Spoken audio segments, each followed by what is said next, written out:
Hey, good morning. Thank you for joining us on the Tammie Tubbs Show. It is a great day to be alive. I know you all are so enjoying the moment right now, but I want to take a pause and ask a question.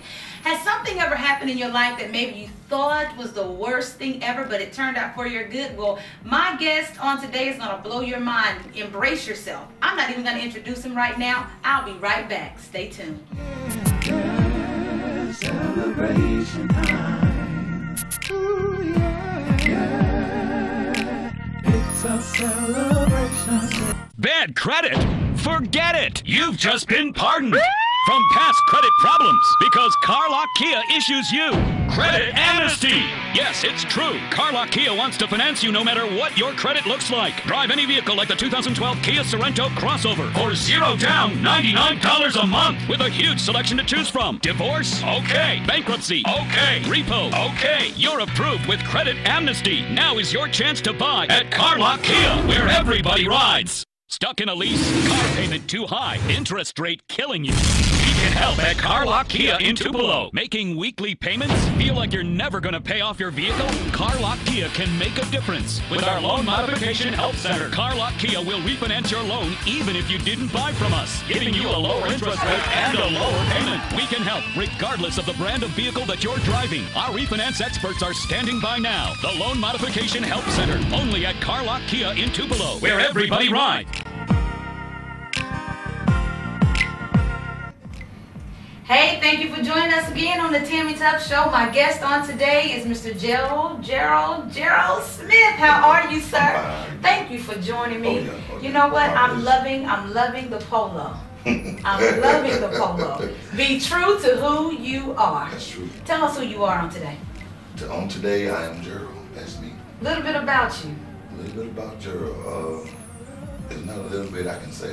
It's a lot I can say about Gerald, but let's go for it. Like you said, my name is Gerald Smith. I'm originally from Tupelo. I left Tupelo at an early age and moved to St. Louis, Missouri. And the reason being is because my family felt I was an adolescent, and the reason is because at the age of 3 and 4, I was into stuff that a normal kid wouldn't even think about getting into.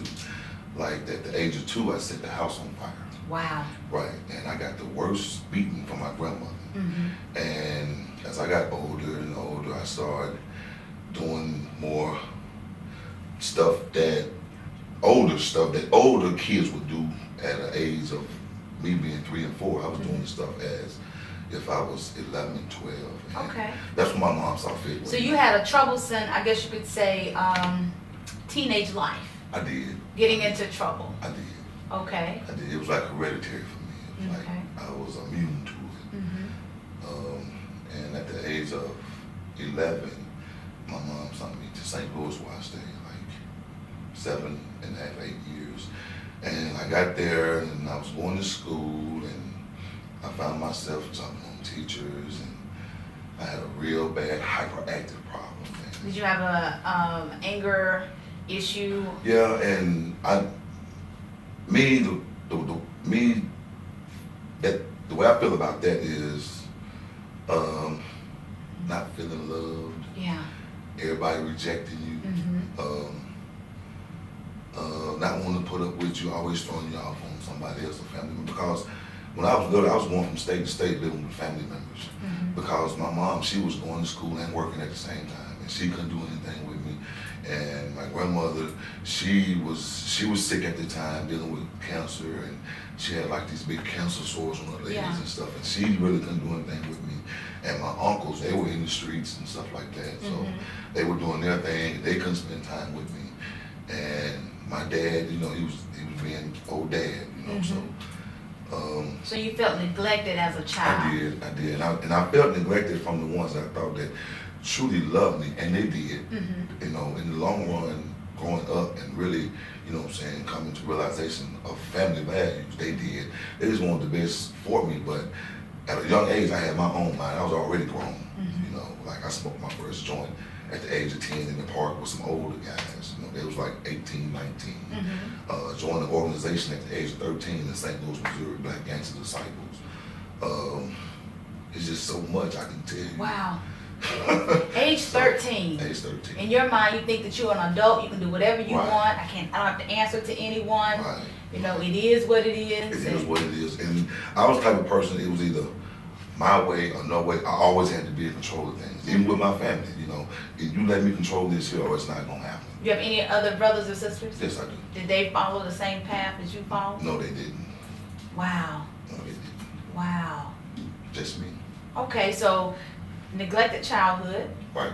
Father really wasn't in your life. True. You know, your mom is busy working like most mothers are, trying to take care of their children, but at the same time, you're not feeling the love that you need from a mother. That's true. So you turn to the young, the disciples, Black gangster disciple. young black gangster disciples. Is that when you thought that you felt That's the why love? I thought I felt loved. And when you first get into it, the things that you have to go through, which I can't take you through that, Mhm. because you know, I mean, it's a lot of silence and secrecy in that. So, Yeah. you'd be like, man, this isn't love. This is torment. Torture. You know. Yeah. And but as the years go by, and then you finally see the love in it, you know, and the interest of what they have and the part that you play in it. Mhm. You know, I mean, they look for guys with a strong mentality, you know what I'm saying, strong-minded, capable and eager enough to take on any challenge, no matter what it is or how big it is, you know, Mhm. always get the job done. Yeah. And after that, it was just, you know, everything seemed like it was going uphill for me. Once you joined that Once I specific joined, organization, right. in your mind, it was like, oh, this is the best thing Right, ever. this is the best thing they ever had, because now I get the attention that I want. Then I also get to be in control of certain things. Yeah. You know, but now once you slip, you have consequences to pay. Mm-hmm. You know, this is where they show you they love you and they have to discipline you. Mm-hmm. And I used to ask myself, man, how you gonna discipline a grown man? Yeah. You know, I'm already, you know, and it was like, no, you know, we have guidelines and rules and policies that we go. So do you think that was a way that they disciplined you to make you a better person? In the beginning, it was for you to become a better person. For you to, we call them wake up calls. Yeah. It's to wake you up and put you back on your square. Yeah. So. Yeah. Wow. What an experience. You know what, you guys? I'm just sitting here reflecting on how many times we are supposed to love our children, but we don't take the quality time to give them what they exactly need. So you know what, Gerald? We're going to come right back because I want them to really see how God transitioned your life of having a troublesome childhood, but at the same time, the great person that you are on today. We'll be right back.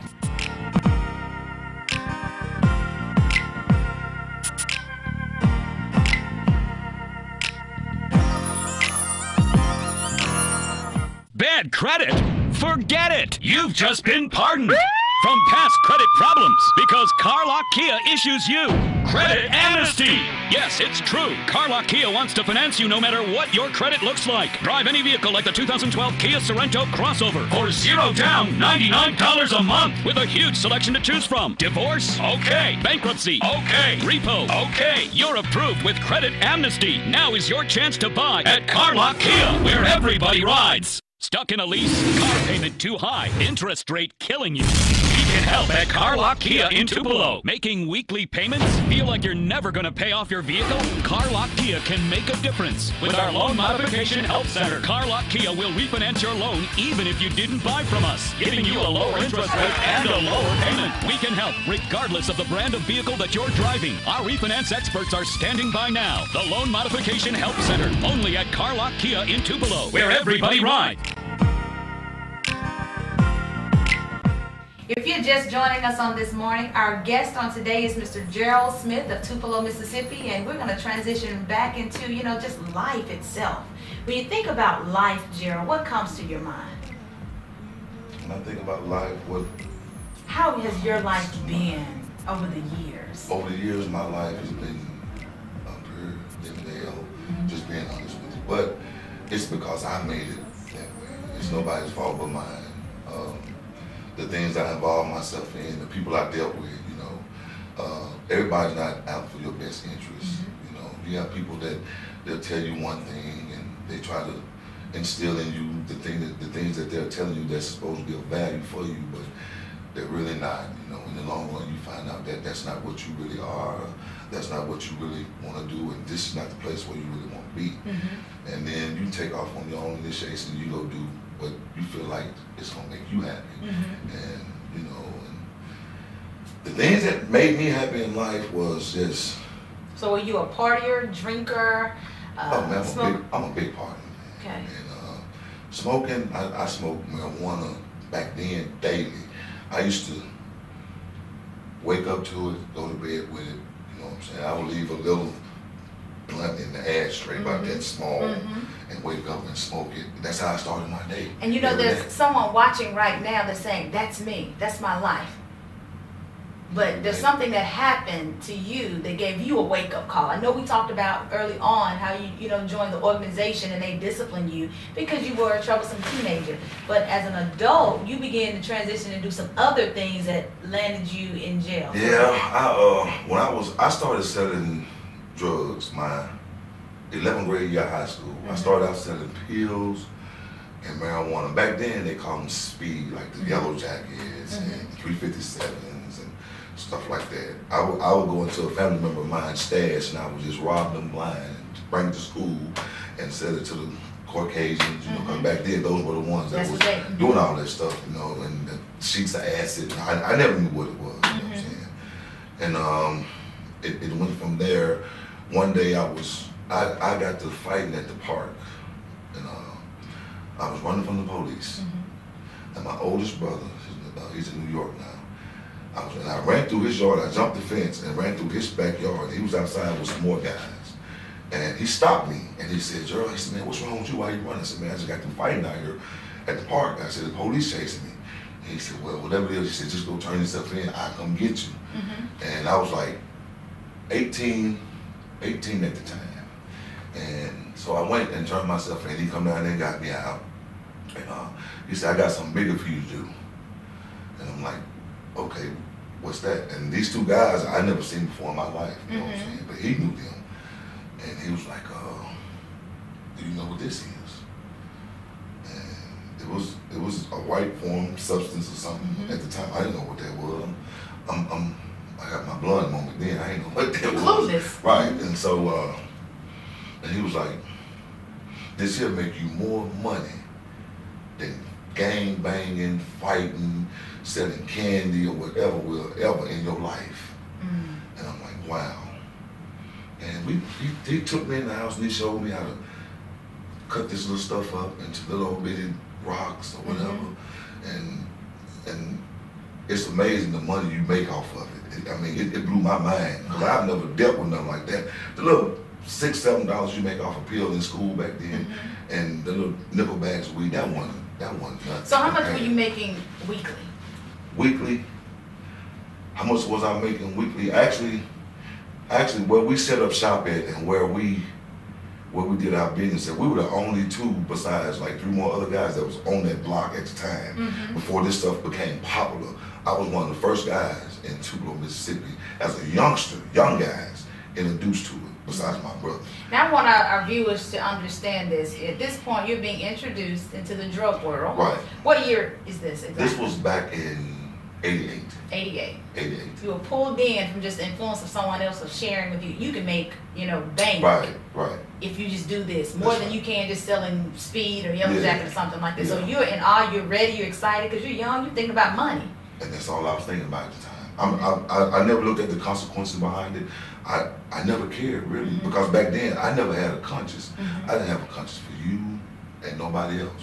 I'm just being honest with you. Okay. And it was all about your money. It was all about me, really, and my money. And I was the type of person to just take on any challenge. So it was a challenge for me to get out here and to see that you can make off an ounce of crack cocaine. To see that you can make back then anywhere from $2,500 to $3,500 off of something that really is just that's small. That's small.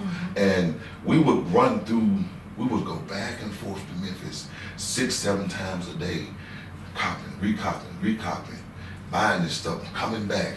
We would take trips everywhere. I mean, from Chicago to Florida, Atlanta, St. Louis, Nashville, just running. And But in a week's time, me and him together would clock about. Woo. It's funny that as you think about it. Man, we would clock anywhere from $40,000, $50,000 a week. That's a lot of money, $40,000 to $50,000 a week. My goodness, somebody's watching right now going, and he's not incarcerated. If only they knew the price you had to pay behind that $40,000, $50,000 a week. The price you have to pay. We'll be right back.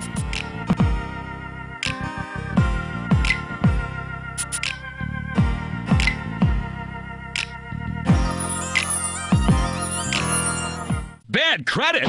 Forget it! You've just been pardoned from past credit problems because Carlock Kia issues you credit amnesty. Yes, it's true. Carlock Kia wants to finance you no matter what your credit looks like. Drive any vehicle like the 2012 Kia Sorento crossover for $0 down, $99 a month with a huge selection to choose from. Divorce? Okay. Bankruptcy? Okay. Repo? Okay. You're approved with credit amnesty. Now is your chance to buy at Carlock Kia, where everybody rides. Stuck in a lease? Car payment too high? Interest rate killing you? We can help at Carlock Kia in Tupelo. Making weekly payments? Feel like you're never going to pay off your vehicle? Carlock Kia can make a difference. With our Loan Modification Help Center, Carlock Kia will refinance your loan even if you didn't buy from us, giving you a lower interest rate and a lower payment. We can help regardless of the brand of vehicle that you're driving. Our refinance experts are standing by now. The Loan Modification Help Center, only at Carlock Kia in Tupelo, where everybody rides. The price you have to pay. The price you have to pay. What happened? Well, the price I paid was this right here. One day I was riding down the street. I had a little Ford Escort gray, and I had like 3 ounces of crack cocaine in the trunk of my car. Mm-hmm. And this guy that's married to my family, he stopped me, and he said, "Man, I got a guy who wants to do some business." But he did business himself back then. Mm-hmm. And I'm like, okay, where's it? I was the type of person, if I didn't know you, I didn't deal with you. Okay. But by this guy knowing, he's my uncle by marriage, mm-hmm. knowing my uncle by marriage, mm-hmm. I felt like everything was cool. I'm feeling like everything's okay, you know. You trust him. Yeah, I don't think he'd do that to me. He's married to my family, you know. So we went across the street from one set of apartments to the next, and that was this guy standing by a red Amigo truck, a Jeep. It was a Jeep. And there was this Caucasian female, and then there was this other guy, this dark-skinned guy with a jerry curl. Back then, they wore them curls, mm-hmm. grease everywhere. And so I'm standing there, and he's standing there, and he was like, "Man, this is," I gave him my alias name. I did not tell him my real name. Mm-hmm. So during that time, he was asking me, because he shopped with me, I'm like, "Well, you know, I really don't know you, so I'm going to go through him, mm-hmm. and you shop with him." And so my uncle, he started saying, "No, you don't go through me. Dude won't do business with you because you set your price on your own mm-hmm. product." You still trusting him, right? I'm still trusting him. I'm like, okay, cool. So I go back to my car, I get the stuff, I stuff it in my pants. Mm-hmm. I come back, all right. When I get back, I say, "Let's go in the house." For some apparent reason, they would not let me in the house at all. Mm-hmm. I'm standing outside. So, and he would not let me move from the back of this truck. Little did I know, a year later, that my door would come off the hinges, and I would have about 40 agents in the backyard of my house, wow. and about 20 in the front yard of my house. And my door come off the hinges, and I'm in the bed. I just got in about 7 o'clock that morning because I had been partying all night, mm-hmm. being some friends. And as soon as I laid down, I got a phone call, said, "Man, get up and look out your window. Your yard is full of narcotics." Mm. I never moved because I was just that high. Mm. I couldn't move. And my door come off the hinges, you couldn't beat me up. Mm-hmm. And my first reaction was to jump out the window and run, but if I jumped out the window and ran, you already know that the consequence, they was going to do what they had to do. Definitely. So, that's how I ended up incarcerated. So you were incarcerated for how many years? I was incarcerated for 15 years and 4 months. While being incarcerated, what life lesson did you learn? The life lesson I learned is this right here. It is way more serious in them than it is out here on these streets. And these guys that's out here playing and joking with their life in these streets, mm-hmm. partner, you better off out here than you are in there. What would you tell someone right now, looking at camera, if they're dealing drugs or, you know, they're contemplating, should I get out of this? What would you tell them this very hour right now? Well, what I have to tell them is this: contemplating and being undecided about getting out the game and all that. It shouldn't be a decision that you should have to make. You should just stop instantly. And what I mean by stop instantly, because there's no future in it. Everybody get in it and they'll say, well, I'm just gonna make this amount of money and I'm gonna jump back and I'm gonna stop. But you get more addicted to making money than the folks that are using it. And so the best thing to do is don't even contemplate, just stop. Yeah. Just stop. That's good. Just stop. Because where I come from, dealing with my penitentiary life, man, a lot of guys that, you have to have a heart for the penitentiary. You do. You have to be a big guy, even if you're a little guy, you have to be a big guy. Yeah. And what I mean by big guy is no holds barred in there. I mean, wow. It's whatever behind those walls. Because you have your own homeboys, guys you grew up with, gonna cross you out. And it's either for a female guard, or for a joint, or for a 10-cent pack of noodles, or for some Zuzus and Wham Wham, which is cookies and chips. And they change when they get in there. They're not the same people from the street. So you have no friends in prison. The organization that you're a part of, they cross you out. It's no longer what it used to be, you know. So you have to weigh your options. And me being honest, the only way I made it through prison, and I am a sentimental person. I do have a good heart now, but I had to find me some God, man. Because I got tired of sleeping every night with 2 ice picks in my hand and my boots on. Yeah. Not knowing when it's gonna jump off, not knowing who's coming at you. You can be walking through the lunch line, man, and a guy walking behind you just stab you so many times until you just turn into hamburger meat. And for murder in prison, you only get 3 years. If you're doing a life sentence, it don't even matter to them. They're still doing the same life sentence. If I'm doing 20 years, if I kill you right now, I'm still doing 20 years. They just added to my bigger sentence, and I'm still doing 20 years. I'm still going home in 20 years. Yeah. So they don't mind killing in there. And they kill you for the smallest stuff. Step on your shoe, oh, you got the worst attitude ever. It's just, that's just their penitentiary life. But you got to find some Jesus. You got to get back from a lot of stuff. You got to let go of a lot of people and a lot of things that you used to do, you know. And what you do in there, it reflects on you when you get back out. Yeah. So. Yeah, we're going to continue on because I'm really enjoying this right now. But I want to go back because I'm hearing someone in my head literally saying, well, I went to jail because my mom wasn't, you know, who I needed her to be. Why do a lot of men, I'm going to be honest, they play the blame game. They begin to have self-pity, you know, I would have if, or they want you to take care of them. Why? What is that about? Well, there is no ifs, ands, and buts. I mean, you can sit there and you can puzzle your mind and you can contemplate on it all day and you can ponder all day and you can think until you turn purple in the face. There is no blame game. The only person to blame is you. And then you question God, you ask God, why did you let this happen to me? He didn't. He allowed it to happen to you for a reason, because He has a purpose and a place for you in your life that you haven't met yet. Yeah. You know, God will take a baby and use a baby just to wake me up, and I'm 40 years old. You understand where I'm coming from? Oh, I love it. So people have to take into administration that it's not mom's fault, or my dad wasn't in my life, or we were poor, or we ate bologna sandwiches every day, went from door to door barring sugar, flour, and meal. And to be honest with you, that's how I grew up. That's how I grew up. That's exactly how I grew up. But I never blamed nobody for the life that I lived, because I had good parents, and yes, they did love me, and they still do to death right now. Yeah. It's just, I was too grown in my head at a young age to even see the love that they had for me. And every time that they whooped me or beat me or throw me to the side, that it was for my own good. You know what I'm saying? Every time they punished me and said, well, you can't go to the fair this weekend because you was up in the tree throwing rocks at Miss So-and-so. And I used to do that, get on top of the house and just terrorize the neighborhood, you know. And I mean. Have you ever been shot? Yes, I've been shot. Stabbed? I've been stabbed so many times. Yeah.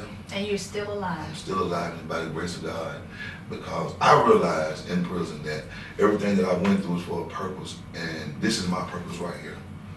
And this is what I enjoy doing, helping the young, the youth, or whatever. But this is my life, and this is what I do.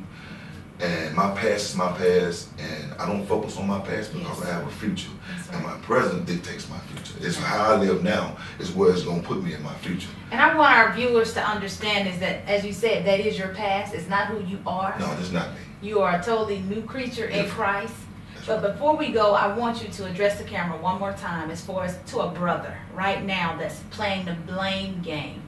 He's about to take a joint, sniff some cocaine. Even as you're speaking, speak a word of encouragement to him. Speak a word of encouragement to him. Yes. A lot of people male and female, that does drugs. Mm-hmm. That's a substance and an alternate mood swing.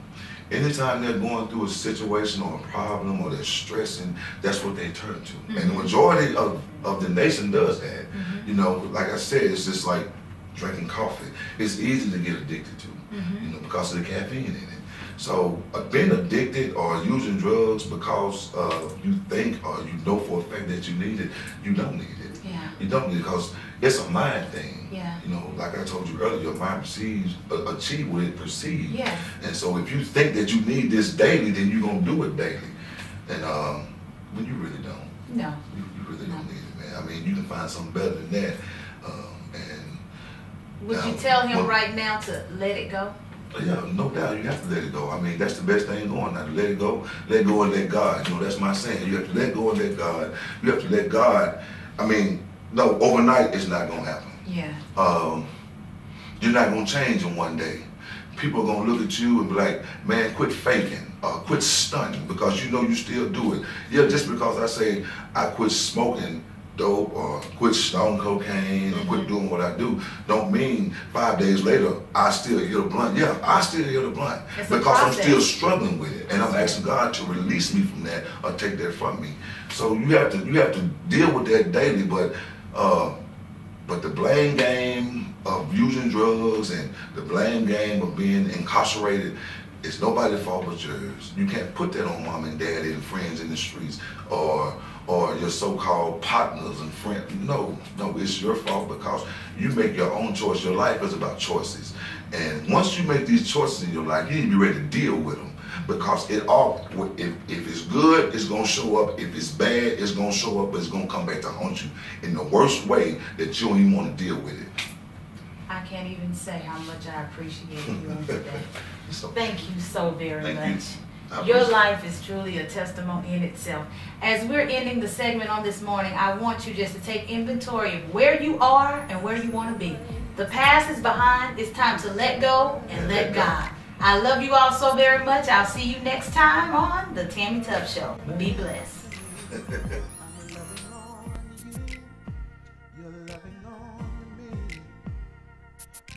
Together we will live life happily. Come on and let me say yeah. Yeah, celebration time. Ooh yeah, yeah. It's a celebration day. Yeah, celebration time.